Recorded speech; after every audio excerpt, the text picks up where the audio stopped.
It was a Tuesday, utterly unremarkable. The sun was shining as I drove to work. The radio played a song I didn't recognize. I remember thinking about picking up coffee and grabbing groceries after work. All very normal, mundane thoughts. Life was simple, routine. I liked it that way. At work, the day went as usual. Meetings, emails, phone calls. The day was dragging on, as Tuesdays often do. By lunchtime, I was already thinking about dinner. I had a simple tuna salad at my desk, scrolling through social media. I messaged my daughter, reminding her about her dentist appointment the next day. As I finished up my salad, a strange sensation washed over me. A wave of nausea, followed by a dizziness I had never experienced before. I remember thinking it was odd, but I chalked it up to not having had enough water that day.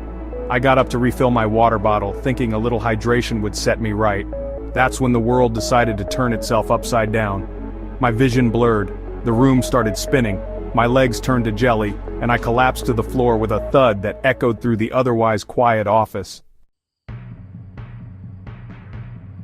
The searing pain in my chest was unlike anything I'd ever felt. It was like a vice, squeezing the air out of my lungs. I tried to call for help, but every breath was a struggle.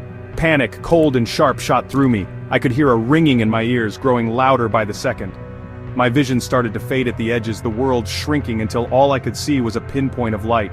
Colleagues crowded around me, their faces a blur of concern and fear. Someone was yelling for help. Someone else was trying to loosen my collar. I remember the feeling of someone taking my hand, their touch a desperate attempt to hold on. I clung to that touch, that last vestige of the world I knew, as I felt myself slipping away. The paramedics arrived in a flurry of blue lights and sirens. I vaguely remember being lifted onto a stretcher, the world a dizzying kaleidoscope.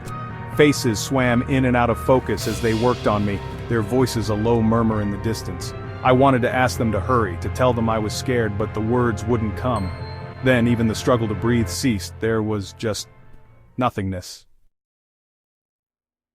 The doctors would later tell me that my heart stopped for 6 minutes, 6 minutes, 6 lifetimes, 6 eternities. It wasn't blackness that greeted me though, it wasn't oblivion, it was something else entirely. I was floating, adrift in a sea of swirling colors, vibrant and alive.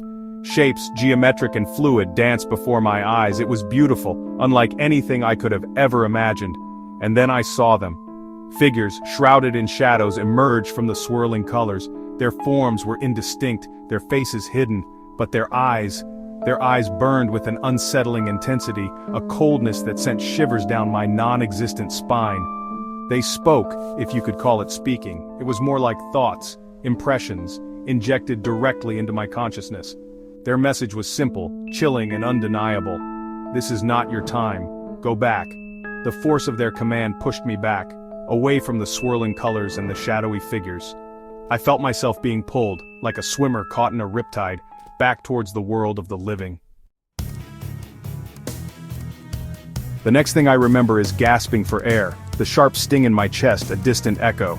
I was in a hospital bed, hooked up to machines that beeped and whirred around me.